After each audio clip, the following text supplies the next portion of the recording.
আজানের ঠিক কিছু মিনিট আগেই ঘুম ভাঙল নূরের। সচরাচর এই সময় সে গভীর ঘুমে আচ্ছন্ন থাকে। অ্যালার্মের কর্কশ শব্দ তার ঘুম ভাঙতে চায় না, তাই ফজরের নামাজটা প্রায় সময়ই তার মিস যায়। অলসতা দেখি পুনরায় ঘুমানোর চেষ্টা করলেও তার চোখে ঘুম ধরা দিল না। কোনো এক অজানা কারণে তার মনের অস্থিরতা কাজ করছে। এই ধরনের অস্থিরতা তার মোটেও পছন্দ নয়। যতবার এমন অস্থিরতা তার মনে হানা দিয়েছে, ততবারই কোনো না কোনো খারাপ কিছু ঘটেছে তার জীবনে। বিছানায় এপাশ ওপাশ করতে করতেই আজানের ধ্বনি কানে এলো। অলসতা কাটিয়ে উঠে অজু করে নামাজ পড়ে নিল। নামাজ শেষে উঠে বারান্দায় যেয়ে দাঁড়ালো। গতকাল রাত থেকে বৃষ্টি হচ্ছে। রাতের মতো ঝমঝমে বৃষ্টি পড়ছে না, ঝিরঝির বৃষ্টি পড়ছে। চারদিকে কেমন থমথমে ভাব বিরাজমান। সকাল হলো, আজ আকাশে সূর্য উঠবে না হয়তো। আজ এত ভোরে উঠো সূর্য ওঠা দেখতে পারল না ভেবে চাপা আফসোস অনুভব করলো। আপাতত এই আফসোসটাকে পাত্তা না দিয়ে কিচেন থেকে এক মগ ধোয়া ওঠা কফি বানিয়ে নিয়ে আবারও বারান্দায় এলো। প্রতিবারের মতো দুধ চিনি দিয়ে বানানো কফি না, বরং আজ তার বান্ধবীর প্রিয় কফিটি টেস্ট করে দেখার শখ জাগলো তার মনে। চিনি দুধবিহীন, শুধুমাত্র এক মগ গরম পানিতে 2 চামচ কফি। একে লোকে ব্ল্যাক কফি বললেও ওর বন্ধু মহলে একে তিতা পানি বলে সম্বোধন করা হয়। কথাটা মনে পড়তেই আলতো হাসল নূর। দোলনায় দুলতে দুলতে বৃষ্টি দেখতে মনোযোগ দিল, কিন্তু না, প্রতিবারের বৃষ্টির আওয়াজ যেমন তার মনে চঞ্চলতা আর ভালো লাগা এনে দিত, আজকে তেমন অনুভব হচ্ছে না। বরং আজকে তার মনে অস্থিরতার ভাব বেড়ে চলেছে। এই অস্থিরতার কারণও আজ তার অজানা। বান্ধবীর বলা নিয়ম অনুযায়ী বানানো কফিতে চুমুক দিতে চোখমুখ কুচকে গেল তার। দ্রুত ওয়াশরুমে যেয়ে কুলি করে এলো। চোখমুখ কুচকে কিছুক্ষণ সে কফি মগের দিকে চেয়ে থেকে দম ছেড়ে বিড়বিড় করে বলল, ছ্যা, এটা খাওয়া আমার মতো চা প্রিয় মানুষের পক্ষে সম্ভব না, কখনো না। বিছানা হাতড়ে বালিশের পাশ থেকে ফোন নিতেই তাতে ভেসে উঠল একটা পরিচিত নম্বর, কিন্তু অদ্ভুত হলো সেই নাম্বারটা ফোনে সেভ নেই। এই পর্যন্ত প্রায় 25টা কল আর 17টা মেসেজ এসেছে। এই নম্বর থেকে কোনো কল বা মেসেজ আসে না প্রায় 2 বছর। আজ এই নম্বর থেকে নোটিফিকেশন আসে, সে কিছুটা অবেগী হলো। মেসেজ অপশনে যেতেই একটা মেসেজে নূরের চোখ আটকে গেল। মেসেজটা পড়েই নূর বিরক্ত হলো, যাকে বলে চরম বিরক্ত। বিড়বিড় করে কয়েকটা অশ্রাব্য ভাষায় গালি চালো মেসেজ প্রেরণকারীর উদ্দেশ্যে। মেসেজে বলা কথাটা তার বিশ্বাস হলো না, কেননা এমন মজার সাথে সে পরিচিত।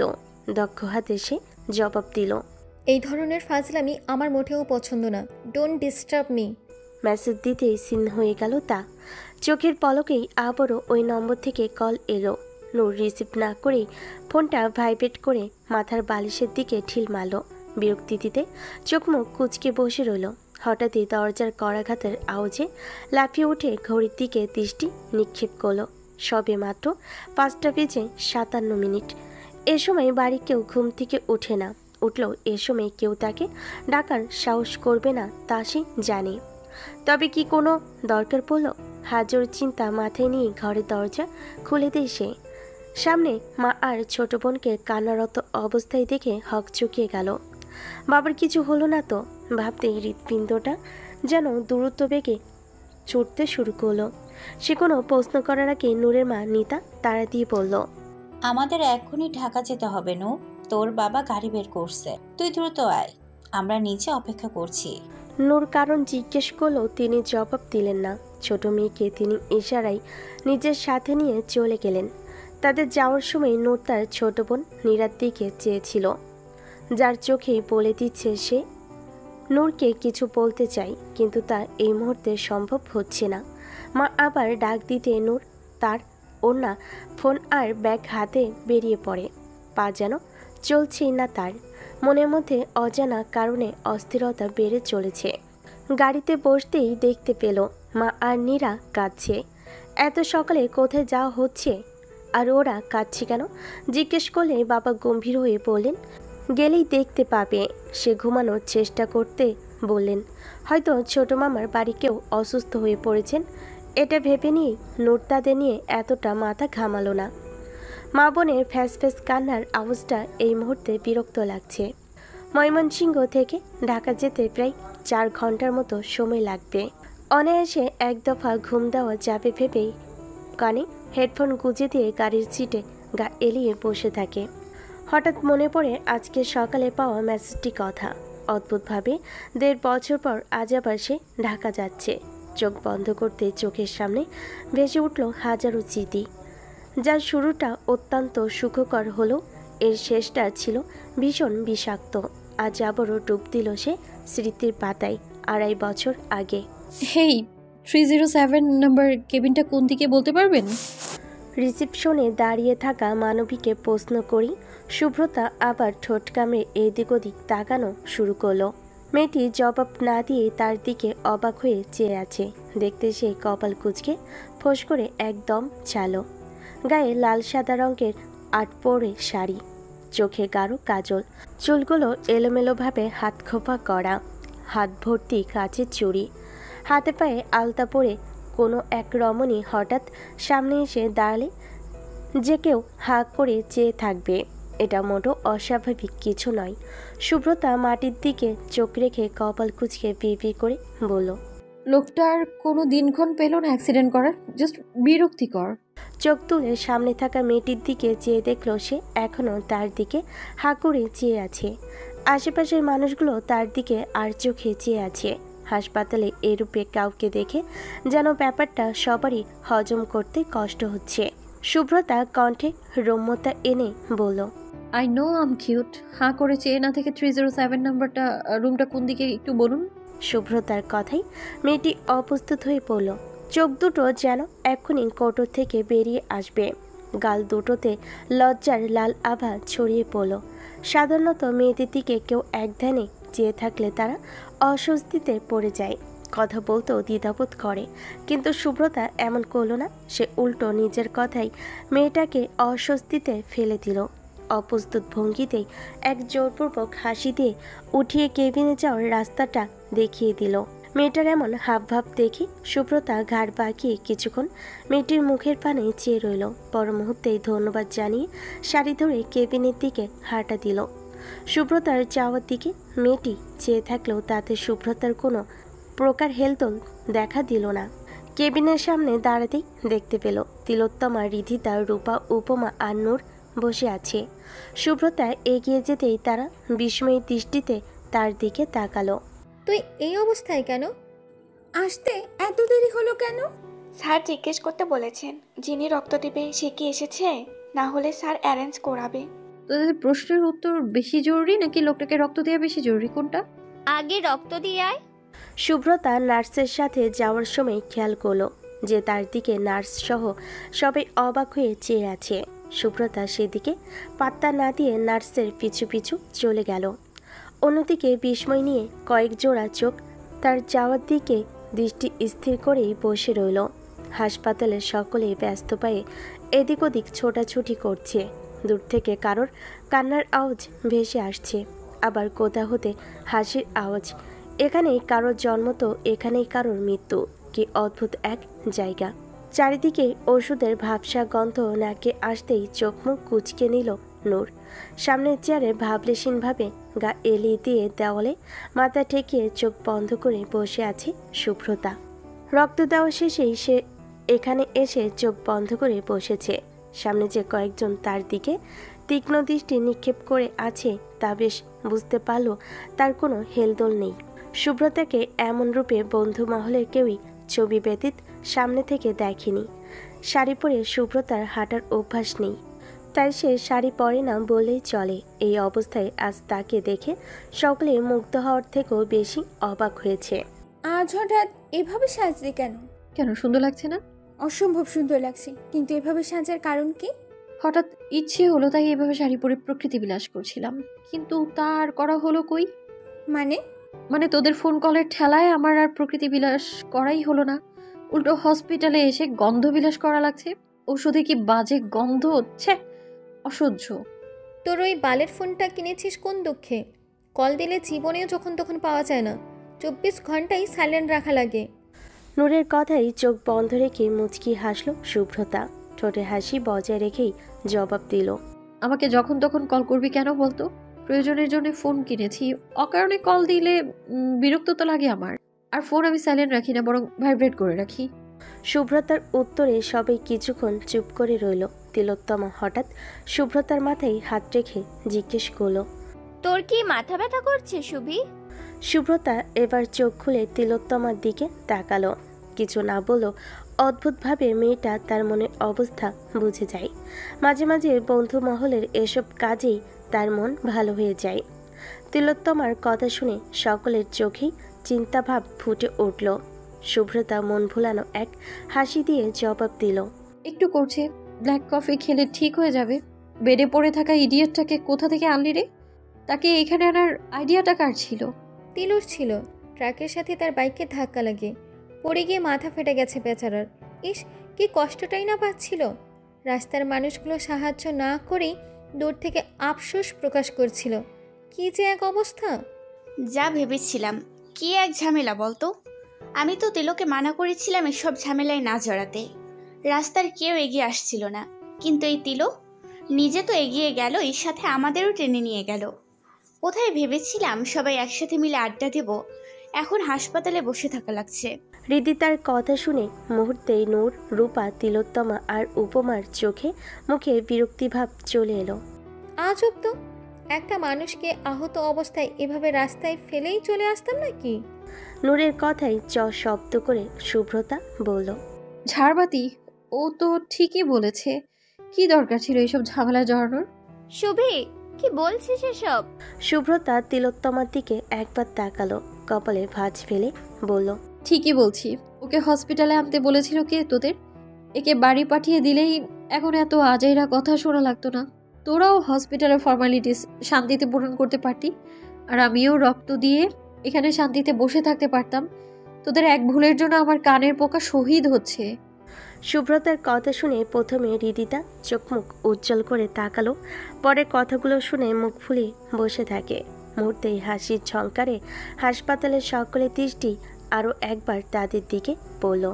শুভ্রতার মাথা ব্যথার জন্য ক্রমশই বৃদ্ধি পাচ্ছে।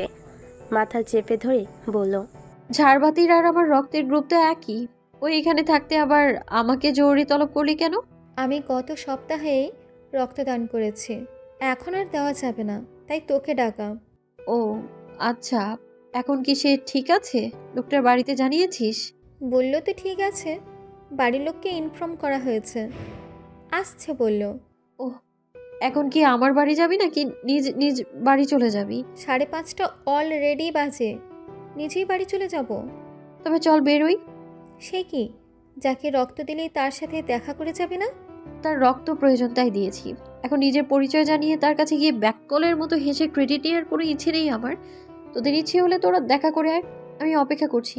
ওদের উত্তরের অপেক্ষা না করে আবারও চোখ বন্ধ করে সিটে গা এলিয়ে বসে পড়ে। প্রচণ্ড মাথা ব্যথা উঠতেই তার মধ্যে বিরক্তি ভাবটা বেড়ে যায়, যার ফলে না চাইতো অনেক সময় রুট ব্যবহার করে বসে সে। সকলে কিছুক্ষণ শুভ্রতার দিকে চেয়ে থেকে কেবিনের ভেতরে হাঁটা দিল।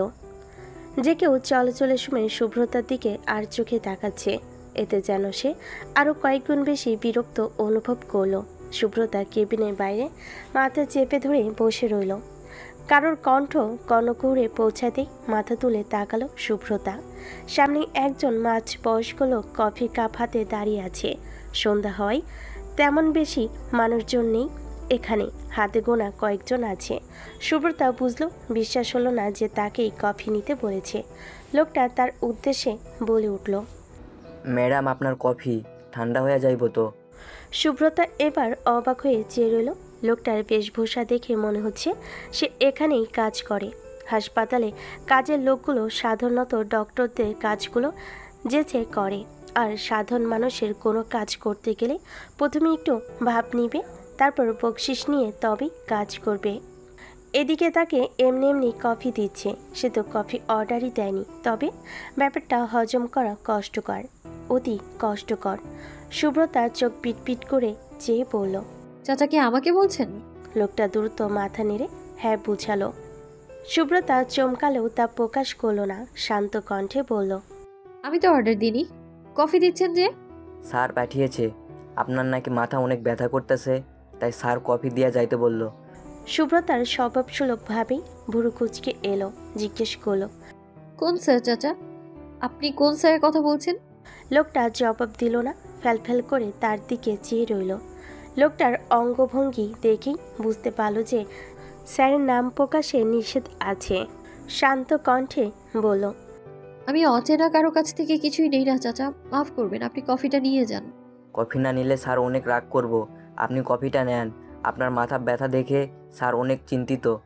সুব্রতার এবার মেজাজ খারাপ হলো। আরে মিয়া, আপনার স্যারকে তো চিনতে পারছি না। সে রাগ করুক, নয়তো রাগের ঠেলায় বুড়ি গঙ্গা যেয়ে ডুব দিয়ে বসুক, তাতে আমার কি? আমি বললাম তো আমি অপরিচিত কারো কাছ থেকে কিছু নিই না। আপনার স্যারের এত চিন্তা যখন, তাহলে তাকেই নিয়ে আসতে বলুন। লোকটা হা হয়ে কিছুক্ষণ তার মুখের দিকে চেয়ে রইল। সুব্রতাও নির্লিপ্তভাবে তার দিকে দৃষ্টি স্থির করে রইল। লোকটা পকেট থেকে একটা কিপ্যাড ফোন বের করে কাউকে কল করলো। রিসিভ হতে এসে দ্রুত বলল, স্যার ম্যাডাম কফি নিব না বলতেছে। ওপাশ থেকে কি বলল তা আর সুব্রতার জানা হলো না। লোকটা চোখ মুখ কালো করে আবার বলল, ম্যাডাম বলছে স্যারের চিন্তা থাকলে স্যারকে কফি দিয়ে যেতে। এবার অপর পাশের ব্যক্তিটির কথা শুনতে না পেয়ে হতাশ হলো সুব্রতা। ভুরু কুচকে লোকটির দিকে চেয়ে রইল। কল কেটে দিয়ে লোকটা আবার সুব্রতার দিকে চেয়ে বলল, ম্যাডাম সত্যি কফি নিবে না? সুব্রতা নড়েচড়ে বসল, মুখ ফিরিয়ে বলল, না। লোকটা এক দীর্ঘশ্বাস ছেড়ে সেখান থেকে চলে গেল। সুব্রতা তার যাওয়ার দিকে মিনিটখানেক সময় চেয়ে রইল। এরপর আবারও দেওয়ালে মাথা ঠেকিয়ে চোখ বন্ধ করে রইল। কিছুক্ষণ পরই কেউ একজন সুব্রতার পাশে এসে বসল। একটা পুরুষালী পারফিউমের কড়া ঘ্রাণ সুব্রতার নাকে এসে লাগলো। পাশে কেউ বসেছে বুঝতেই সুব্রতা লম্বা এক শ্বাস নিয়ে চোখ মেলে তাকালো। অতিরিক্ত মাথা ব্যথায় গায়ে জ্বর উঠে যাবে জানেন, তাও কফিটা নিলেন না? চন্দর গম্ভীর কণ্ঠ শুনে তার দিকে চোখ পিটপিট করে তাকালো সুব্রতা। গায়ে ছাই রঙা শার্ট আর জিন্স প্যান্ট পরিহিত, চুলগুলো বেশ গোছানো, ঘন কালো অক্ষি পল্লব, বাম হাতে ঘড়ি, অন্য হাতে একটা দামি ব্র্যান্ডের ফোন মুষ্টিবদ্ধ করে রেখেছে। ছেলেটা অতিরিক্ত ফর্সা না হলেও হলদে ফর্সা। সুব্রতার পাশে বসে থাকা মানুষটিকে বেশ মোহনীয় মনে হলো। চন্দ্র কফির কাপটা তার দিকে এগিয়ে বলল, স্যার নিজে কফি নিয়ে এসেছে, এবার নিন। সুব্রতা ছেলেটার হাতে থাকা কফির কাপের দিকে একবার তাকালো, তারপর বলল, আমি আপনাকে চিনি না, সরি। চন্দ্র দীর্ঘশ্বাস ছাড়ল, গভীর চাহনি নিক্ষেপ করে বলল, একটু আগে যে ইডিয়েটটাকে রক্ত দিলেন আমি তারই বড় ভাই। সুব্রতা চোখ পিটপিট করে চেয়ে রইল চন্দ্রের দিকে। এই মুহূর্তে তার রাগ লাগছে। রাগের প্রকোপে পারলে সে এখন বেশ কয়েকজনের মাথা ফাটিয়ে দেয়। সে মোটেও যাকে রক্ত দিয়েছে তার সাথে কিংবা তার পরিবারের সাথে দেখা করতে চায়নি। কৃতজ্ঞতা প্রকাশ এসব তার বিরক্ত লাগে। সুব্রতা উদাসীন চোখে চেয়ে বলল, আপনাকে কে বলেছে যে আমি রক্ত দিয়েছি? আগে কফিটা নিন, তারপর বলছি। সুব্রতা কফির কাপটা নিয়ে এক চুমুক দিল। মুহূর্তে যেন এক শান্তি বয়ে গেল তার শরীরে। এই মুহূর্তে ব্ল্যাক কফি অত্যন্ত জরুরি ছিল তার জন্য। নিমিষে যেন মাথা ব্যথা উধাও হয়ে গেল। চোখ বন্ধ করে এক শ্বাস নিয়ে কফির কাপটা বাম পাশে চেয়ারে রেখে আবারও চন্দ্রের দিকে তাকালো। সুব্রতার কিছু বলার আগেই চন্দ্র বলল, আমার ভাইকে কে এনেছে, কে রক্ত দিয়েছে, কে চিকিৎসা করছে তা জানা ওর জন্য ব্যাপার না। আপনি আপনার ভাইয়ের সাথে দেখা না করে এখানে কি করছেন? আপাতত ওর খেয়াল ডক্টর অরণ্য রাখছেন। এমনিও ভেতরে আপনার বান্ধবীরা আছে, আমার এখন না গেলেও চলবে। আপনার ভাইকে বলবেন একটু সাবধানে গাড়ি চালাতে, চালানোর সময় ডানে বামে নজর রাখতে। প্রতিবার যে বেঁচে যাবে তার তো কোনো গ্যারান্টি নেই। জীবন তো একটাই, চলে গেলেই সব শেষ। আচ্ছা বলবো, আপনি বাসা গিয়ে রেস্ট নেবেন। আর হ্যাঁ, প্রকৃতি বিলাসের চক্করে এভাবে কখনো সেজে সবার সামনে আসবেন না তো। আপনাকে এরূপে দেখলে যে কারো মাথা হ্যাং হয়ে যাবে, একদম মাথা ঘুরে যাওয়ার উপক্রম। চন্দ্র কেবিনে চলে গেল। সুব্রতা থম মেরে বসে রইল। এভাবে দেখলে মাথা হ্যাং হয়ে যাবে, মাথা ঘুরে যাওয়ার উপক্রম। লোকটাকে দেখতে ভদ্র মনে হলো, আস্ত একটা অসভ্য। বিকেলের সময় মানুষজন একে একে বাড়ির দিকে যাচ্ছে। সকলের চোখে মুখেই এক প্রকার ক্লান্তিভাব বিরাজ করছে। ভার্সিটির মাঠে বসে সবার যাওয়া দেখছে নূর। পাশে বসে একে অপরকে খোঁজাখুঁজি করছে তিলোত্তমা আর শুভ্রতা। ছোটবেলায় স্কুলের বাথরুমে যাওয়ার সময় ভয় পেত বলে যেমন সাথে কোনো বান্ধবীকে নিয়ে যেত, আপাতত ঠিক তেমনটাই মনে হচ্ছে নূরের। বান্ধবীদের থেকে মনোযোগ সরিয়ে আবার বাদামের খোসা ছাড়াতে মনোযোগ দিল। চল না রে দোস্ত, দেখা করে আসি। তিলোত্তমা এই কথাই প্রচণ্ড বিরক্ত হলো শুভ্রতা। চোখ দিয়ে নূরকে ইশারা করলো যেন সে তিলোত্তমাকে বুঝায়। ইশারা বুঝতে পেরেও সেদিকে কোনো ভাবান্তর না দেখিয়ে সে বাদাম মুখে পুড়ে নিল।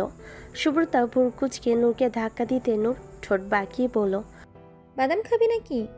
ফাজলামোর রাগ ঝাড়বাতি। হৃদি উপার রূপ তো চলে গেল, তোরা দুটো আমাকে বসিয়ে রেখেছিস কেন?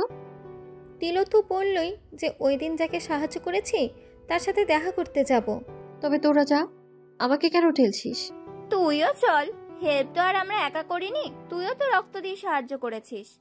ঢঙের খ্যাতা বালিশ, সাহায্য তো উপরূপ আর হৃদিও করেছে, ওদের আটকালি না কেন? এমনিতেও তোরা তো কত মানুষকে এই পর্যন্ত রক্তদান করেছিস, একজনের সাথেও তো জীবনে দেখা করে যেতে দেখলাম না।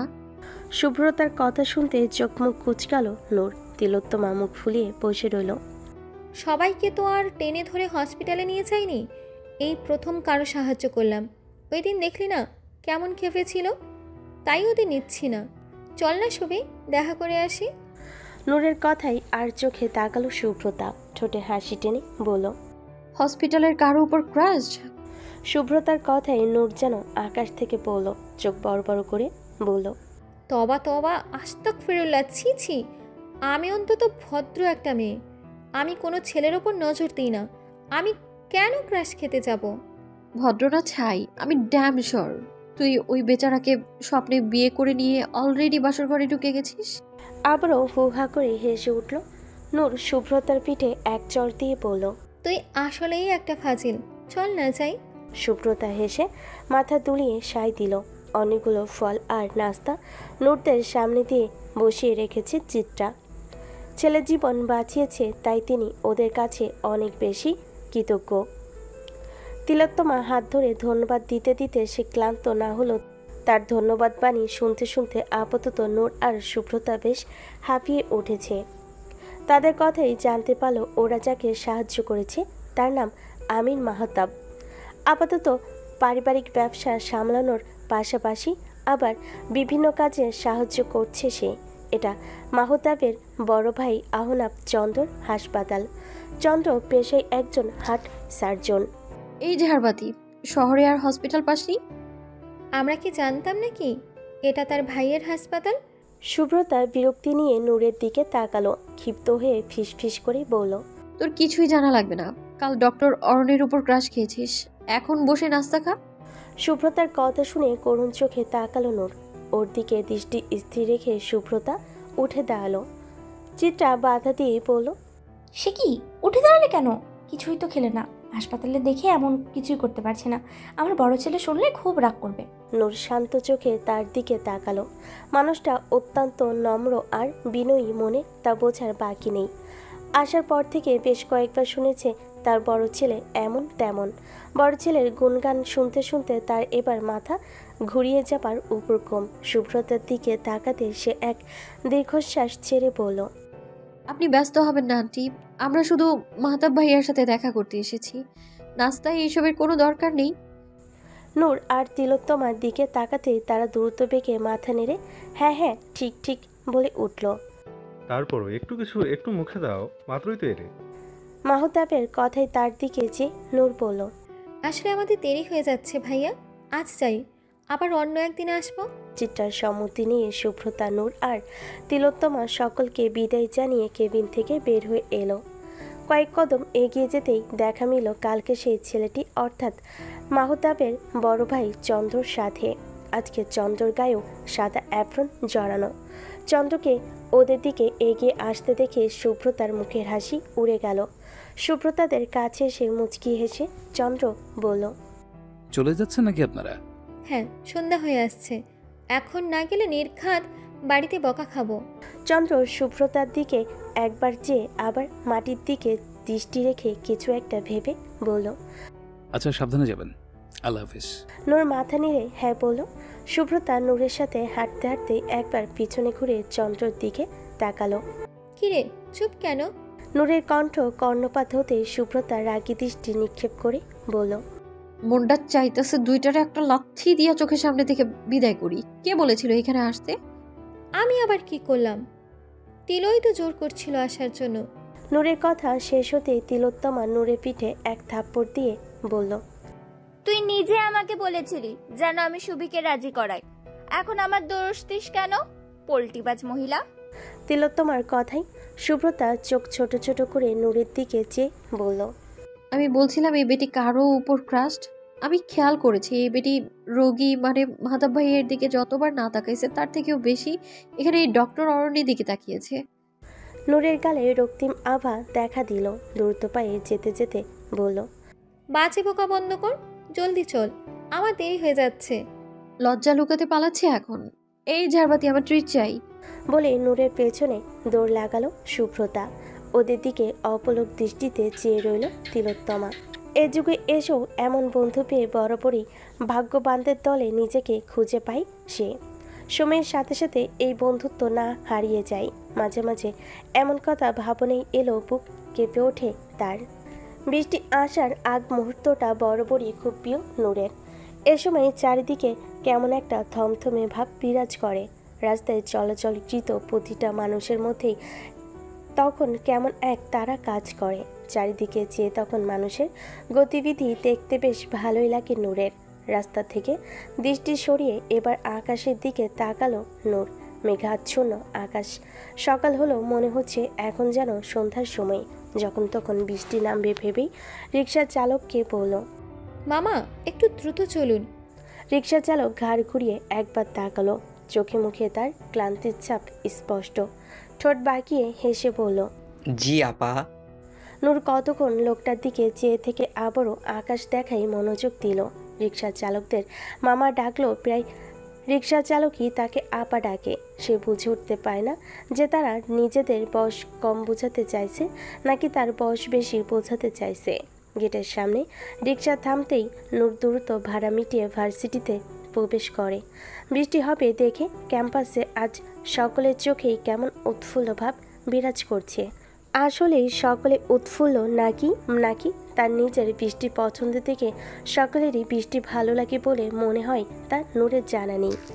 ক্যান্টিনে প্রবেশ করতে দেখল কর্নারের জানালার পাশে টেবিলটা ঘিরে বসে আছে উপমা, রিদিতা, রূপা আর তিলোত্তমা। দূর থেকে দেখে বোঝা গেল তারা কোনো সিরিয়াস বিষয়ে গবেষণা করছে। নূর আলতো হেসে তাদের কাছে গেল। উপমার পাশের খালি চেয়ারটা টেনে বসতে বসতেই প্রশ্ন করলো, কি নিয়ে সভা বসেছে আজ? শুভি আসেনি এখনো? নূরকে দেখে রিদিতা একটু নড়চড়ে বসল। চোখগুলো বড় বড় করে উৎকণ্ঠ হয়ে বলল, না আসছে বললো। জানিস কি হয়েছে? নূর গালে হাত টেকে এক ভরু বাকিয়ে বলল, না বললে জানবো কি করে? কে আর লিপি আছে না, ওই যে সবসময় একসাথে ঘুরঘুর করতো। গত সাংস্কৃতিক অনুষ্ঠানে একসাথে মায়াবন বিহারিণী গানেও নেচেছিল। হ্যাঁ রে বাবা, চিনেছি। হয়েছে কি সেটা বল। ওদের বন্ধুত্বের সমাপ্তি ঘটেছে। একদম তুলকালাম ঝগড়া করে বন্ধুত্ব শেষ করে দিয়েছে। সে কি? কেন? কে জানি কেয়ার নামে লিপিকে কি বলেছে, আর লিপিও তা বিশ্বাস করে সে কি তুলকালাম ঝগড়া। ইস, ওদের তো স্কুল লাইফ থেকে বন্ধুত্ব, ভাঙলো কেন? বাড়ির খুঁটি মজবুত ছিল না, তাই বাড়ি ভেঙে ধপাস করে পড়েছে। শুভ্রতার কণ্ঠ শুনে তার দিকে তাকালো সবাই। শুভ্রতা গায়ের বিন্দু বিন্দু পানি হাত দিয়ে ঝাড়তে ঝাড়তে তিলোত্তমার পাশে চেয়ারে বসলো। নূর জানালার বাইরে উকি দিয়ে দেখলো ইতিমধ্যেই বৃষ্টি পড়া শুরু করেছে। রিদিতা কপালে বলিরেখা টেনে বলল, তোর কথার মানে বুঝলাম না। সম্পর্ক ঠিক একটা বাড়ির মতো, আর বিশ্বাস ওই বাড়ির পিলার্স অর্থাৎ খুঁটি। সম্পর্কে বিশ্বাস থাকা অসীম উচিত। বিশ্বাস কম মানেই খুঁটি দুর্বল। খুঁটি দুর্বল হলে যেমন বাড়ি টিকে থাকা মুশকিল, তেমনি বিশ্বাস না থাকলে সম্পর্ক টিকিয়ে রাখা মুশকিল। শুভ্রতা কিছুটা দূরে থাকা এক টেবিলের দিকে তাকালো। টেবিলটি ঘিরে কিছু ছেলে মেয়ে বসে আড্ডা দিচ্ছে। ওদের থেকে দৃষ্টি সরিয়ে নূরের দিকে চেয়ে মুচকি হেসে আবারও বলতে লাগলো, ওদের সম্পর্কে বিশ্বাসের অভাব দেখা দিয়েছিল, তাই এত বছরের সম্পর্ক মুহূর্তেই শেষ। ইস, ওদের বন্ধুত্ব দেখলে তো ভার্সিটির অনেকেই হিংসে করতো। ওদের বন্ধুত্ব ভাঙায় আমাদের কষ্ট হচ্ছে, তবে ওদের মনের ওপর দিয়ে কি এক ঝড় যাচ্ছে আল্লাহ জানে। রাজু অর্থাৎ ক্যান্টিনে কর্মরত ছেলেটি এসে নূরদের টেবিলের প্রতিদিনের মতো আজও 5 কাপ দুধ চা আর 1 কাপ ব্ল্যাক কফি দিয়ে গেল। সুব্রতা কফিতে এক চুমুক দিয়ে আকাশের দিকে দৃষ্টি নিক্ষেপ করে শান্ত কণ্ঠে বলল, আমাদের বন্ধুত্ব টিকবে তো? সুব্রতার কথাই সকলেই চমকিত দৃষ্টিতে তাকালো, কিন্তু সুব্রতার দৃষ্টি এখনও জানালার বাইরেই আবদ্ধ। নূর রাগ দেখিয়ে তেজপূর্ণ কণ্ঠে বলল, টিকবে না কেন? অবশ্যই টিকবে। কেউ ছেড়ে দিতে চাইলে ডিরেক্ট ঠ্যাং ভেঙে রেখে দিব, ভাঙা পা নিয়ে যাবে কিভাবে? একদম তাই, বন্ধুত্ব ভাঙার তো প্রশ্নই ওঠে না। কখন এমন পরিস্থিতি এলেও আমরা একে অপরের সাথে থাকবো, একে অপরের সাথে ঝগড়া করে থাকতে পারবো কেউ? অবশ্যই না। তবে বন্ধুত্ব টিকবে না কেন? বন্ধুত্ব শেষ করা কি এতই সহজ? বান্ধবীদের কথায় নির্বোধ হাসল সুব্রতা। অদ্ভুত দৃষ্টিতে কিছুক্ষণ সকলের দিকে চেয়ে থেকে বলল, ছোট্ট একটা প্রশ্নতে এত রেগে যাচ্ছিস কেন তোরা? ঠান্ডা হ, ভাগ্যের কথা তো আর বলা যায় না। যাই হোক, বৃষ্টির দিনে আসাটা কি খুব জরুরি ছিল? মাথাটা পুরো ধরে গেছে। বৃষ্টি, তোরা তো বিরক্ত লাগে কেন বলতো? সুব্রতা কফিতে এক চুমুক দিয়ে আবারও জানালার বাইরে তাকালো। রাস্তায় অনেক কাদা থাকে, আমার এমন মৌসুমে বাইরে বের হতে ভালো লাগে না। সুব্রতার দৃষ্টি অনুসরণ করে এবার নুরও সেই দিকে তাকালো। একজন মহিলা, তার কোলে 2 বা 2.5 বছরের ছোট বাচ্চা, হাতে একটা ছাতা নিয়ে দাঁড়িয়ে আছে। বেশভূষা দেখে বোঝা যাচ্ছে যে তিনি হয়তো ভিক্ষা করেন। মহিলার হাতের ছাতাটা অনেকটাই চেনা লাগলো নূরের কাছে। এটা সে সুব্রতার কাছে দেখেছে বেশ কয়েকবার। সুব্রতাকে বলল, ওটা তোর ছাতা না। কোনটা? সুব্রতা পাল্টা প্রশ্নে ভুরু কুচকালো নূর। ওদের কথা শুনে উপমা, রিদিতা, রূপা আর তিলোত্তম জানালার বাইরে উকি দিল। আরে হ্যাঁ, ওটা তো সুবীর ছাতা। কি রে, এজন্যই ভিজে ভিজে এসেছিস নাকি? পৃথিবীতে একই রকম দেখতে অনেক ছাতাই আছে। সুব্রতা নির্লিপ্ত জবাবে তীক্ষ্ণ দৃষ্টি নিক্ষেপ করে সকলে চেয়ে রইল তার দিকে। গতবার সুব্রতার ছাতার মজা করে মার্কার দিয়ে বড় একটা স্মেইলে এঁকে দিয়েছিল রূপার রীতিতা। সুব্রতা হয়তো তা আর খুলে দেখেনি। ওই মহিলার হাতে থাকা ছাতাতেও ওদের আঁকা স্মাইলটা স্পষ্ট দেখা যাচ্ছে। নূর ও তার বন্ধুরা বুঝলো যে সুব্রতা প্রতিবারের মতোই সাহায্য করে স্বীকার করতে চাইছে না। নূর সুব্রতার দিকে চেয়ে রইল। এই মেয়েটা সাহায্য করেও কখনো তার ক্রেডিট নিতে চায় না, কারণ জিজ্ঞেস করলে বলে আমার ভালো লাগে না। মানুষের সাহায্য তো তার বন্ধু মহলে সবই কম বেশি করে, তবে সুব্রতার মতো অস্বীকার করে বসে না। সুব্রতার মতো মানুষ সে আর 2টি দেখেছে কিনা তা আপাতত তার মনে পড়ছে না। মনে করার চেষ্টা করতে তার মস্তিষ্ক যেন তীব্র প্রতিবাদ জানিয়ে বলল, না নূর, এই ধরনের মানুষ তুই আর দেখিস নি। দুপুর সময়, সূর্যের তেজ যেন অন্যান্য দিনের তুলনায় আজ একটু বেশি বেড়ে গেছে। নূর চেয়ারে গা এলিয়ে দিয়ে বিরক্তির সহিত একবার সিলিং ফ্যানের দিকে তাকালো। আজ যেন ফ্যানের বাতাস গায়ে লাগছে না। রাজুকে ডাক দিয়ে বলল আজ চানিয়ে দিয়ে কোল্ড ড্রিঙ্কস দিতে। রাজু মাথা নাড়িয়ে চলে গেল কোল্ড ড্রিঙ্কস আনার জন্য। এই তো 1 সপ্তাহ আগে বৃষ্টি হলো, কি সুন্দর ঠান্ডা ঠান্ডা অনুভব হচ্ছিল। এই বেটা সূর্য আবার এত ছোট গেল কেন? কি লেভেলের গরম লাগতেছে রে ভাই, আল্লাহ গো। সুব্রতা ফোনের দিকে দৃষ্টি আবদ্ধ রেখে বলল, বকবক না করে দেখতো এটা কেমন। সেকেন্ডেই সকলের ফোনে একটা মেসেজ এলো। নূর ফোনটা ব্যাগ থেকে বের করতে করতে বলল, কি দিয়েছিস? নিজেরাই দেখ। মেসেঞ্জার গ্রুপে ঢুকে দেখলো একটা কালো জামদানি শাড়ি, কালো রেশমি চুড়ি আর কিছু অলংকারের ছবি। রিদিতা বলল, শাড়িটা খুব সুন্দর রে শুভি, আমার ভীষণ পছন্দ হয়েছে। রিদির একমাত্র শুভের পছন্দ করা জিনিসই প্রথম দেখায় পছন্দ হয়। আমাদের পছন্দ দেখলেই কেমন করে নাক কুচকায়। মানতেই হবে তোর পছন্দ আছে বটে। এই শাড়ি চুড়ির ছবি দিলি যে, পছন্দ হয়েছে? আলবেদ হয়েছে, তোর পছন্দ তো বরাবরই বেস্ট হয়। সুব্রতা এক হাসি দিয়ে বলল, অর্ডার করেছি, কাল আসবে। তোর জন্য? ভালোই মানাবে তোকে। সুব্রতা ঠোঁটের হাসি আরেকটু চওড়া করে বলল, আমাদের জন্য। সবাই টাকা রেডি রাখবি, ফ্রিতে আমি আবার কিছু দেই না। মানে কি? অর্ডার দেওয়ার আগে আমাদের জানালি না কেন? তুই যেই লেভেলের কিপটা, অর্ডার দিতে দিতি তাই আগেই অর্ডার দিয়ে তবেই জানালাম। যদি আমাদের পছন্দ না হতো? একটু আগেই না বললি তোরা শুভির পছন্দ বরাবরই বেস্ট। শাড়ি দিয়ে কি করবি? তোর বিয়েতে স্টেজ সাজাবো। হ্যাঁ? আরে ধুর, ঘুরতে যাবো একসাথে, অনেক ছবি তুলবো। এটা কি তোর নতুন ইচ্ছা? হ্যাঁ, কাল সন্ধ্যায় এমন ইচ্ছে হলো, আর সাথে সাথে অ্যাকশন। ইচ্ছে অপূর্ণ রাখতে নেই, জানিস না? নূর এক দীর্ঘশ্বাস ছেড়ে ছবিগুলো আবারও মনোযোগ দিয়ে দেখতে লাগলো। মেয়েটার মনে হঠাৎ এক এক ইচ্ছা এসে হানা দেয়। কেউ কল দিলে ভীষণ খেপে যায়, আবার নিজেই মাঝে মধ্যে হুট করে রাতে গ্রুপ কল করে আড্ডা দেওয়া শুরু করে। কখনো শাড়ি পরে প্রকৃতি বিলাস করতে ব্যস্ত, আবার কখনো বৃষ্টি এসব অপছন্দ বলে নাক কুচকায়। তার ঘর, তার প্রিয় জায়গা, আবার নিজে হঠাৎ গ্রামের বাড়ি চলে যায়। শান্তিময় পরিবেশ মিস করছি বলে।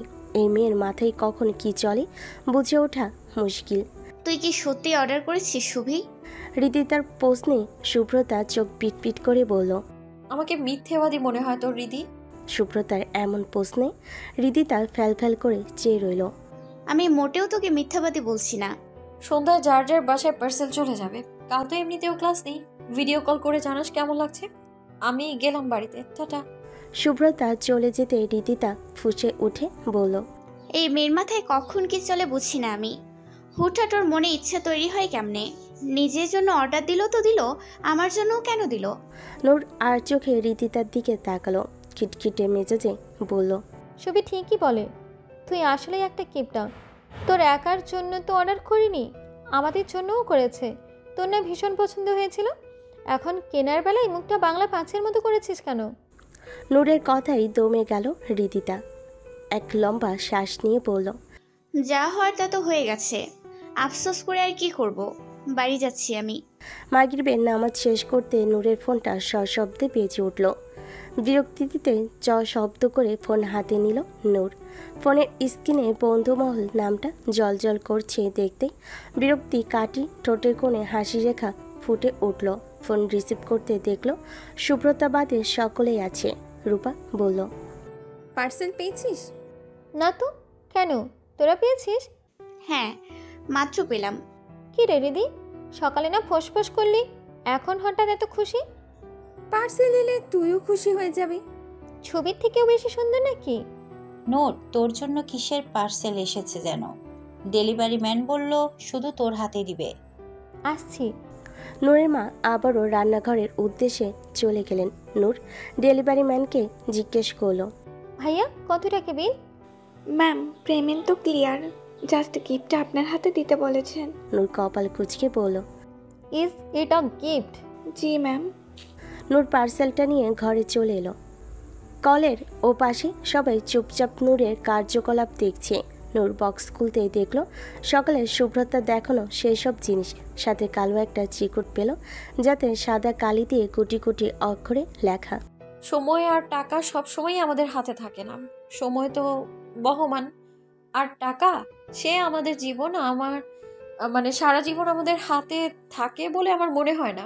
ওই যে বলে না, সকালবেলা ধনী রে তুই, ফকির সন্ধ্যাবেলা। আমি ফকির হয়ে গেলে তখন তোদের গিফট দিতে পারতাম না, তো তাই হাতে টাকা থাকতেই দিয়ে দিলাম তোর অগ্রিম বার্থডে গিফট।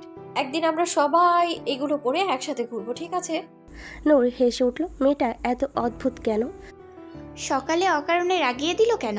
ওরে পেয়ে নেই আমি। কইও কলে আসে নাই কেন? অনলাইনে নেই দেখছি। আসলে সবাই কথা বলবো নে।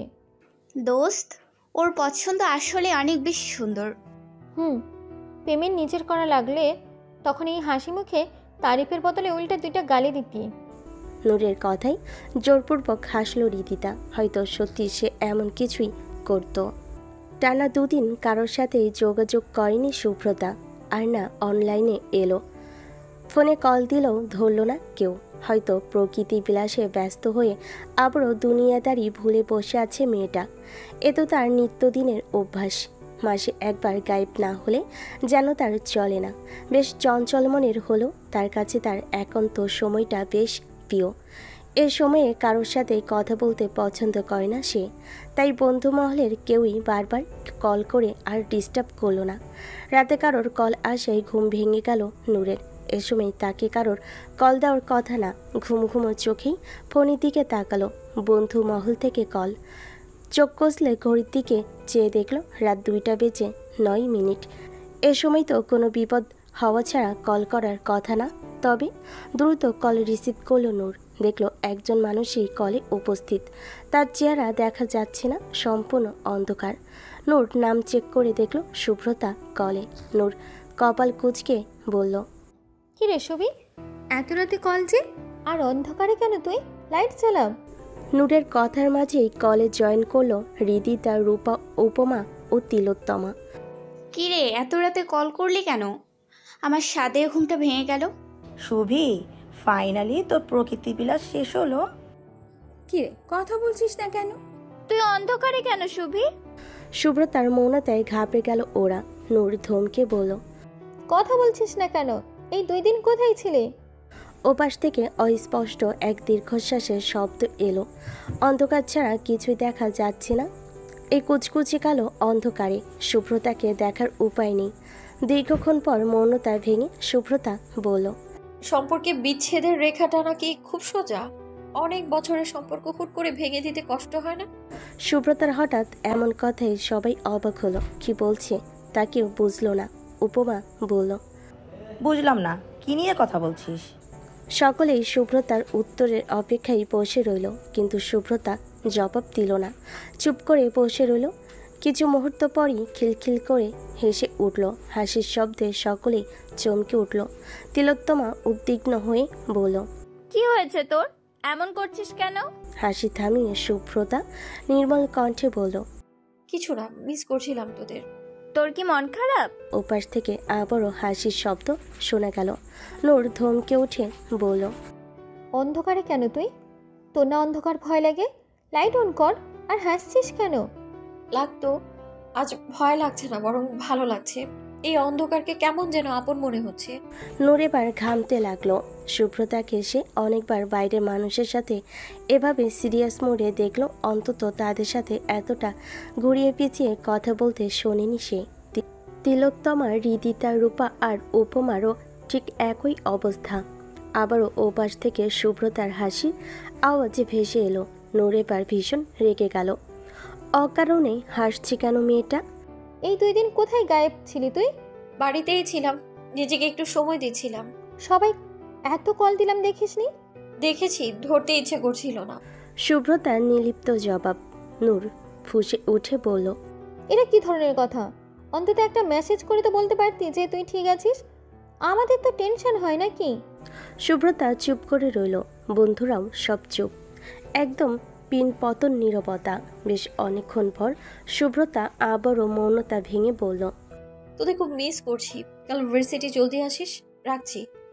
শুভ্রতা এবার কল কাটলেও ওরা সবাই থম মেরে বসে রইল। শুভ্রতার মন খারাপ, এতে কোনো সন্দেহ নাই। তবে মন খারাপের কারণ কি? ও তো কথা লুকায় না। সঠিক সময় হলেও নিজেই বলবে। ওকে একটু সময় দে। কাল তোরা আসবি ভার্সিটিতে? শুভি 2 দিন ধরে আসছে না বলে ভেবেছিলাম যাব না। এখন তো ও বললই যে ও আসবে। ঘুমাবো, আমি রাখছি। এ কণ্ঠে প্রখর রাগ বিদ্যমান। আমাকে ছাড় শুভ্রতা। শুভ্রতা ছাড়ল না। নূরের পায়ের উপর এক পা তুলে দিয়ে নূরকে আরো শক্ত করে জড়িয়ে ধরে বলল, রাগ করে আছিস কেন? শুভ্রতার প্রশ্নে তেতে উঠল নূর। শুভ্রতাকে ধাক্কা দিয়ে ছাড়ানোর চেষ্টা করতে করতে বলল, ফাইজলামি করতে আসছো তুমি? তোদের সাথে ফাজলামো না করলে কি ওই টাকলা প্রিন্সিপালের সাথে ফাজলামো করতে যাবো নাকি? যার সাথে ইচ্ছা যা, আমাকে ছাড়। না। সমস্যা কি তোর? আমার আবার কিসের সমস্যা? জানিস না তুই? রাগ কমেছে? কথা ঘোরাবি না সুব্রতা, সোজা সোজা জবাব দে। কেন দেব? কেন দিবি মানে? আমরা ফ্রেন্ড না? আমাদের মধ্যে কথা ঘোরানো বা লুকানো লাগবে কেন? ও, আমরা ফ্রেন্ড? আমি ভেবেছিলাম বন্ধুত্ব শেষ। বন্ধুত্ব শেষ হবে কেন? বন্ধুত্ব শেষের কথা আবার কোথা থেকে এলো? এই যে ছবি থেকে শুভ্রতা রাখছিস, আমি তো ভাবলাম বন্ধুত্ব শেষ করে দিলি। পাগল হয়েছিস? আমি কেন বন্ধুত্ব শেষ করতে যাব? শুভ্রতা নূরকে ছেড়ে দিয়ে ঠোঁট বাঁকিয়ে হাসলো। নূর বুঝল না শুভ্রতা কৌশলেই কথা ঘুরিয়ে দিয়েছে। রূপার হাতে থাকা বইটা কেড়ে নিয়ে ঘুরিয়ে ঘুরিয়ে দেখতে লাগলো। বলল, অন্য কারো থেকে নিকনেম ভালো না লাগলেও তোদের মুখে শুভ্রতা শুনতে আমার ভালো লাগে না। পরের বার থেকে খেয়াল রাখবি এটা, সুবি যেন সুব্রতা না হয়। হলে কি করবি? উপমার কথাই শুভ্রতা বই থেকে দৃষ্টি সরিয়ে তার দিকে তাকালো। গালে হাত ঠেকিয়ে লুহুস্বরে বলল, বেশি কিছু না, জাস্ট যেমন আচরণ বাইরের মানুষের সাথে করি তোদের সাথেও তেমনটাই করব। পরে অভিযোগ যেন না আসে যে সুব্রতা পাল্টে গেছে। আমার পরিবর্তন, আমার আচরণ নিতান্তই নির্ভর করে আমার সামনের মানুষটার উপর। তোরা পাল্টে গেলে আমিও পাল্টে যেতে সময় নেব না। মানে আমরা চলে গেলে কখনো আটকাবি না? যে থাকতে চায় তাকে আটকানোর কি প্রয়োজন? যদি না থাকতে চায় তাহলে আটকে রাখা লাগে। আর আমার জোর করে কাউকে নিজের সাথে রাখা অপছন্দ। মানুষ তো রাগের বশেও চলে যায়, তাই বলে ফেরাবি না? ফেরানো আর আটকে রাখা আলাদা জিনিস। ফেরানো মানে তাকে নিজের সাথে রাখার চেষ্টা। যদি তার মনে টান থাকে তবে এই চেষ্টায় সে অবশ্যই থাকবে। আর আটকানো? যে থাকতেই চায় না তাকেও নিজের সাথে রাখা কিন্তু জোর করে। যাকে জোর করে রাখা লাগবে বুঝে নিতে হবে ওই মানুষটার মনে মায়া টান কিছুই নেই। তাই আমি জোর করে কাউকে নিজের কাছে রাখতে পছন্দ করি না। সকলে হঠাৎই চুপ করে বসে রইল। শুভ্রতা আর চোখে চেয়ে বলল, রাগ কমে গেলে বল, না কমলেও বলে দে। রাগ না কমা পর্যন্ত ভার্সিটিতে আসবো না। সে কি, রাগ না ভাঙিয়ে উল্টো ভার্সিটি আসা বন্ধ করে বসে থাকবে? অলরেডি মানানোর চেষ্টা করেছি, আর না মানলে দেখা যাবে উল্টো আমি রেগে বসে আছি। তাই তোদের রাগ ঠান্ডা হলে তবেই আসবো। থাক থাক, আমার রাগ শেষ। এমনভাবে রাগ ভাঙাতে দেখিনি কখনো। নূরের কথায় শুভ্রতা মুচকি হাসলো। ওদের কথার মাঝে হঠাৎই রাজু দৌড়ে এসে বলল, আপনাদের ক্যান্টিনে এক ভাইয়া ডাকছে, জলদি যেতে বলছে। কোন ভাইয়া? নাম বলেছিল কিন্তু আমি ভুলে গেছি, আপনারা চলুন। কি রে, যাবি? এদিকে দাঁড়িয়ে চিন্তা করতে করতে মাথার চুল সাদানা করে গিয়ে দেখলেই হয়। ক্যান্টিনে এসে এমন কাউকে দেখবে তা কল্পনায়ও ভাবিনি নূর বা তার বন্ধু মহলের কেউ। নূর বিস্মিত হয়ে বলল, আপনি আপনি এখানে? নূরের প্রশ্নে অরণ্য হাসলো, গালে হাত ঠেকিয়ে বলল, কেন আসতে পারি না? এটা অবশ্যই আপনার মামা বাড়ি না, তবে কেন আসবেন? শুভ্রতার প্রশ্নে অরণ্য যেন বোকা বনে গেল। ফ্যালফ্যাল করে চেয়ে রইল শুভ্রতার দিকে। শুভ্রতা ঠোঁট বাঁকিয়ে হাসলো। অরণ্যের বিপরীত চেয়ারে বসে বলল, কি দরকার, ডেকেছেন কেন? শুভ্রতার প্রশ্নে অরণ্য নড়ে চড়ে বসলো। এতক্ষণে নূর ওরাও সবাই চেয়ার টেনে বসেছে। তিলোত্তমা রাজুকে কোল্ড ড্রিঙ্কস দিতে যেয়ে বলল, নিজেও ওদের সাথে এসে বসলো। অরণ্য ওর পাশে বসে থাকা ছেলেটিকে দেখিয়ে বলল, ও আহাত। তো আমরা কি করব? শুভ্রতার এমন কথাই অরণ্যর পাশাপাশি এবার আদৌ অপ্রস্তুত হয়ে পড়ল। নূর শুভ্রতাকে কোনোই দিয়ে খোঁচা দিয়ে বলল, হচ্ছেটা কি? এমন করছিস কেন? শুভ্রতা শব্দ করে পুনরায় অরণ্যর দিকে প্রশ্নবিদ্ধ চোখে তাকালো। অরণ্য অপ্রস্তুত ভঙ্গিতে বলল, শ্রেয়াকে চেনো? কোন শ্রেয়া? হৃদি তার প্রশ্নে করুণ চোখে তাকালো অরণ্য। ওদের পরিচয় দিতে দিতেই না অর্ধেক দিন পার হয়ে যায় তা নিয়ে বেশ চিন্তিত সে। অরণ্য আহাদের দিকে তাকালো, শুভ্রতার উদ্দেশ্যে বলল, তোমার সাথে থেকেই তো স্কুলে পড়তো, এই ভার্সিটিতে তো পরে তোমাদের সাথে তোমার ফ্রেন্ড হয়। শুভ্রতার ভুরু কুচকে এলো, মাথা নুয়ে ঠোঁট কামড়ে কিছুক্ষণ মাটির দিকে চেয়ে রইল। হৃদিতা বলল, ওই যে সবসময় ক্লাসে চুপ করে বসে থাকে, ওই মেয়েটার কথা বলছেন? আজ এবারও অপ্রস্তুতভাবে মাথা দুলালো। শুভ্রতা নির্লিপ্ত কণ্ঠে বলল, ও আমার বন্ধু নয়। অরণ্য শুভ্রতার দিকে চেয়ে কয়েক মিনিট চুপ করে থেকে বলল, আহাত শ্রেয়ার বয়ফ্রেন্ড। উপমা সবেমাত্র কোল্ড ড্রিঙ্কস মুখে নিয়েছিল। অরণ্যর কথায় সে বিষম খেল। মাত্রই মুখে নেওয়া কোল্ড ড্রিঙ্কস সব গিয়ে পড়ল রূপার গায়ে। রূপা ধমক দিতে গিয়েও চুপ করে গেল, কেননা আপাতত উপমার কাশতে কাশতে এমনই শহীদ হয়ে যাওয়ার উপক্রম। উপমা কোনো মতে নিজেকে শান্ত করে অরণ্যর দিকে চেয়ে বলল, কে কার বয়ফ্রেন্ড? অরণ্য একটু নড়ে চড়ে বসলো। এতগুলো মেয়ের সাথে এভাবে কথা বলতে বেশ অস্বস্তি হচ্ছে। তারপর এরা এভাবে প্রশ্ন করছে। অরণ্য গলাস্বর নামিয়ে বলল, আহাত শ্রেয়ার বয়ফ্রেন্ড। হ্যাঁ, এই মাইয়া যেমনে চুপ থাকে, ক্লাসে মনে হয় ভাজা মাছও উল্টে খাইতে জানে না। এই মায়ের বয়ফ্রেন্ডও আছে, তাও এত সুন্দর। শ্রেয়াও মাশাআল্লাহ কম সুন্দরী নয়। যাই হোক, অর্ণ ভাইয়া, ওর বয়ফ্রেন্ডের কথা আমাদের বলার কারণ কি? আসলে আসল নকল পরে, আগে বলুন তো। নূরের কণ্ঠ কর্ণপাত হতে মাথা নুয়ে চোখ বন্ধ করে নিল অরণ্য। মেয়েটার কণ্ঠ তার হার্টবিট বাড়িয়ে দেয়। অসম্ভব ভালো লাগা কাজ করে তার মনে। আজ অরণ্যর অবস্থা দেখে হতাশার শ্বাস ফেল। বন্ধু ওর প্রেমকে বাঁচাতে এসে নিজের প্রেয়সীর চক্করে পড়ে লজ্জারাঙ্গা হয়ে বসে আছে। আহাদ বলল, আসলে আপু, শ্রেয়ার বাবা ওর বিয়ে ঠিক করেছে। আমরা একে অপরকে খুব ভালোবাসি। ওর বাবা মা ওকে জোর করে বিয়ে দিতে চাচ্ছে। আমরা কি করতে পারি এতে? আমি যতটুকু জানি আমাদের মধ্যে কেউ কাজই না। আপনি তো বড্ড বেশি কথা বলেন। কাজের কাজ কাজই করবে, আপনার দায়িত্ব অন্য একটা। বলতে বলতে শুভ্রতার পাশে চেয়ারে গা এলিয়ে বসল চন্দ্র। শুভ্রতা তার দিকে তাকালে সে ভুরু নাচালো। শুভ্রতা কপাল কুঁচকে মুখ অন্যদিকে ফিরিয়ে নিতেই চন্দ্র নিঃশব্দে হাসল। অরণ্য স্বস্তির নিঃশ্বাস ছেড়ে বলল, ভাগ্যিস এলি, এত দেরি করলি কেন রে? চন্দ্র শুভ্রতার হাত থেকে কোল্ড ড্রিঙ্কস কেড়ে নিয়ে তাতে এক চুমুক দিয়ে বলল, টানা 3টা অপারেশন করতে হয়েছে আজ। আমি টায়ার্ড, সোজা বাসায় যেতাম। আহাদের জন্য আসতে হলো। ওটা আবার কোল্ড ড্রিঙ্কস?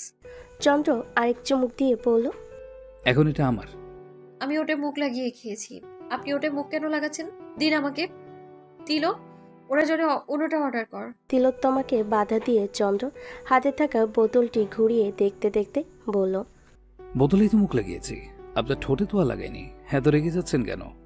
চন্দ্রর কথাই একরাশ অসন্তুষ্টি নিয়ে চুপ করে বসে রইল শুভ্রতা। বিড়বিড় করে বলল, ছোটকাটা বাদর, লাজ লজ্জা কিছুই নেই। সবার সামনে কি বললো এটা? ছি। শুভ্রতার পাশে চন্দ্র বসাই তার কথা স্পষ্ট শুনতে পেল সে। মাথা নিচু করে সকলের অগোচরে মৃদু হাসল চন্দ্র। সোজা হয়ে বসে বলল, শ্রেয়া আর আহাদ পালিয়ে বিয়ে করবে। বন্ধু হিসেবে আমাদের উচিত সাহায্য করা। তো আপনারা করান গিয়ে, আমাদের বলছেন কেন? ভাবছি শ্রেয়াকে নিয়ে এসে ওর জায়গায় বিয়ের পিড়িতে আপনাকে রেখে আসবো। কি? শ্রেয়ার মা বাবা শুভ্রতাকে ছোট থেকেই চিনে, আর তাদের কাছে শুভ্রতা অত্যাধিক ভদ্র স্বভাবের মেয়ে, আর তাদের প্রিয় পাত্রীও সেই। শুভ্রতা কপালে হাত ঠেকিয়ে বসে রইল। রূপা বলল, দুনিয়ায় আর কারো মা বাকি আছে যে কিনা তোকে পছন্দ করে না? শুভ্রতা রূপার দিকে শান্ত দৃষ্টি নিক্ষেপ করতে সে জোরপূর্বক এক হাসি উপহার দেয়। রূপার পক্ষ নিয়ে বলে, ঠিকই বলেছে ও। সব বন্ধু বান্ধবের মাই তো দেখি তোকে বেশ পছন্দ করে, আবার বিশ্বাসও করে। প্রথমত, শ্রেয়া আমার বন্ধু না। দ্বিতীয়ত, সবার মা আমাকে কেন বিশ্বাস করে সেটা আমার জানা নেই। এত কিউট চেহারা হলে যে কেউ গলে যাবে। চন্দ্রকে বিড়বিড় করতে দেখে শুভ্রতা বলল, কিছু বললেন? হ্যাঁ, না মানে কেন নয়? শ্রেয়া আপনার বন্ধু নয় কেন? বললেই তো সবাই বন্ধু হয়ে যায় না? একসাথে পড়েছি আর ওকে চিনি, তার মানে এই না যে ও আমার বন্ধু। কিন্তু শ্রেয়া যে বলল তোমরা ওর বন্ধু। শুভ্রতা জবাব দিল না। ওর বিয়ে কখন? 3 দিন পর। তোমাদের বাসায় তো কাঠ ফাটিয়েছে, জানো না নাকি? নূর জিভ কামড় দিয়ে জোরপূর্বক হেসে বলল, মা বলছিল হয়তো, আমার খেয়াল নেই। আচ্ছা, ওদের মা বাবাকে মানানো যায় না? এভাবে পালিয়ে বিয়ে করা কি ঠিক হবে? কষ্ট পাবে না ওর মা বাবা? অনেক চেষ্টা করেছি, কিন্তু আমার মা বাবা নেই বলে তারা বিয়ে দিতে নারাজ। শ্রেয়ার ভাইও আমাকে হেল্প করবে বলেছে। ব্যাপারটা সুন্দর তো, তাই না? নূরের কথায় লাজুক হাসল হৃদিতা। শুভ্রতা, তিলোত্তমা আর নূরের দিকে চেয়ে ভুরু নাচাতেই ওরাও ভুরু নাচালো। শুভ্রতা ভুরু কুচকে ওদের দিকে চেয়ে থেকে জানালো, এসবে আমি নেই, সরি। একদম আমিও নেই। বাস খাওয়ানোর প্ল্যানিং যত সব। ওরা একে অপরকে খুবই ভালোবাসে। এসব প্রেম করার আগে অবশ্যই মনে রাখা উচিত ছিল, প্রেম করার সময় পরিবার কি মঙ্গল গ্রহে ঘুরতে যায়? বিয়ের ব্যাপার এলেই পরিবারের নামে আজাইরা প্যানপেটানি। শুভ্রতার কথাই ওরা নির্বাক হয়ে গেল। আহাদের করুণ চাহনি শুভ্রতার দৃষ্টিগোচর হলো না, কিন্তু সে আপাতত এসবে জড়াতে চাইছে না। সে চাইল তার মন টানছে না এসবে। নূর বলল, গিয়ে দেখি চল না। তোর ইচ্ছে হলে তুই যা, ওদের ধরুক আর না ধরুক, মেয়ে ভাগলে সবার আগে ওর খানদান আমাকেই চেপে ধরবে, যেহেতু আমাকে তার ছোটবেলার ফ্রেন্ড বলে রেখেছে। একটু থেমে অরণ্যর দিকে চেয়ে আবার বলল, আমার সাহায্য করতেও সমস্যা নেই, সমস্যা হচ্ছে ও সারা গোষ্ঠী মিলে যে বসে বসে ঘন্টা কয়েক লেকচার দেবে, তা আমার ভালো লাগবে না। এত ঝামেলা থেকে ভালো বাড়িতেই পড়ে ঘুমাই। শুভ্রতা উঠে দাঁড়ালো। নূরদের উদ্দেশ্যে বলল, তোদের যদি ইচ্ছে থাকে তাহলে অবশ্যই যা, আমি যাচ্ছি না বলে বসে থাকিস না। নূর কিছু একটা বলতে চাইলো, শুভ্রতা তার অপেক্ষা করলো না, ব্যাগ নিয়ে চলে গেল। শুভ্রতা যেতেই চন্দ্র চেয়ার ছেড়ে দাঁড়ালো। নূরদের জিজ্ঞেস করলো ওরা সাহায্য করবে কিনা। ওরা জানালো শুভ্রতা না গেলে ওরাও যাবে না। চন্দ্র বলল, শুভ্রতা আসবে, আপনারাও রেডি থাকবেন। 3 দিন পর বিকেল 5টায় আমি ঠিকানা জানিয়ে দেব। বাবা! বাবাকে দৌড়ে গিয়ে জড়িয়ে ধরল নূর।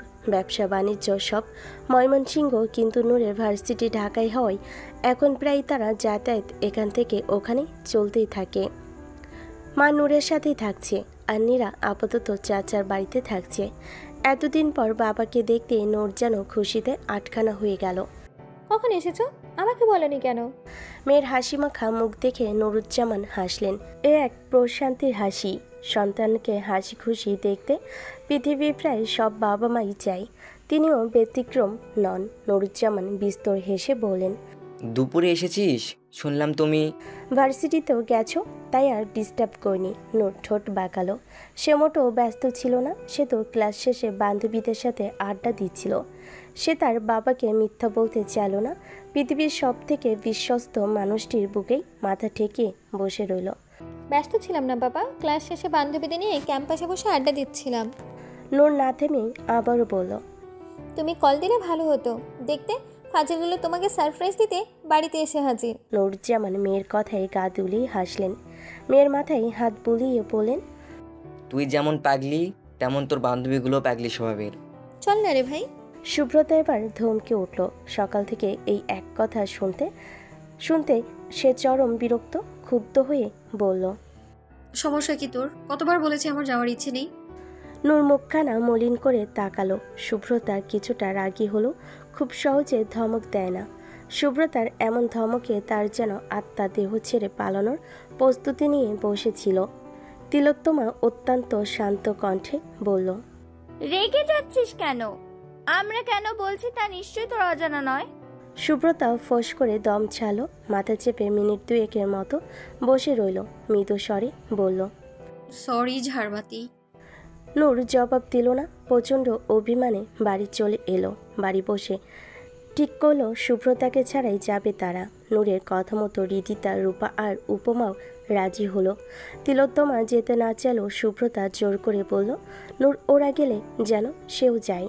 অবশেষে তিলোত্তমারও ওদের সাথে যেতে হলো।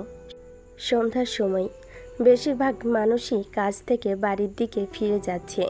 কেউ বা তার প্রিয় মানুষটির হাত ধরে স্ট্রিট ফুড খাচ্ছে। এই বিষয়গুলো বেশ ভালো লাগে নূরের। রাস্তায় মানুষজনের কার্যকলাপে মনোযোগ রেখে রাস্তার পাশ দিয়ে গন্তব্যের উদ্দেশ্যে হেঁটে যাচ্ছিল নূর। হাতে থাকা ফোনটি ভাইব্রেট হতেই ফোনের দিকে তাকালো। অচেনা নাম্বার। এই নাম্বারে কখনো সে কথা বলেছে কিনা আপাতত মনে পড়ছে না তার। সচরাচর অচেনা নাম্বার থেকে কল এলে রিসিভ করে না নূর। আজ কেন করলো তার জানা নেই। রিসিভ করতেই ওপাশ থেকে পরিচিত পুরুষালী কণ্ঠ। একটু দাঁড়ান নূর, আমি গাড়ি নিয়ে আসছি। রাস্তায় অনেক জ্যাম ছিল তো তাই দেরি হলো। আপনি একটু দাঁড়ান না প্লিজ। নূর চুপ করে রইল। এই মুহূর্তে কথা বলার অবস্থায় নেই সে। পছন্দের মানুষটির গলার স্বর শুনে অঝরে ঘামছে সে। এখন তো তেমন গরম নেই, তবুও ঘামছে কেন সে? ওড়না দিয়ে কপালের ঘাম মুছে কম্পিত কণ্ঠে বলল, আপনি? আসলে আসলে আমি তো বাড়ি থেকে অলরেডি বের হয়ে গেছি। ব্রিজের কাছে এসে পৌঁছেছি, রিক্সা পাচ্ছি না। মানে কি? ইস, একটু দাঁড়ান নুরময়ী, আমি আসছি। নূর জবাব দিল না। কল কেটে দিয়ে ব্রিজের রেলিংয়ে হেলান দিয়ে দাঁড়িয়ে রইল। মিনিট 2 মাথায় অরণ্য গাড়ি নিয়ে এলো। নূরকে দেখে নির্মল হাসলো। নূর লজ্জায় মাথা নিচু করে দাঁড়িয়ে রইল।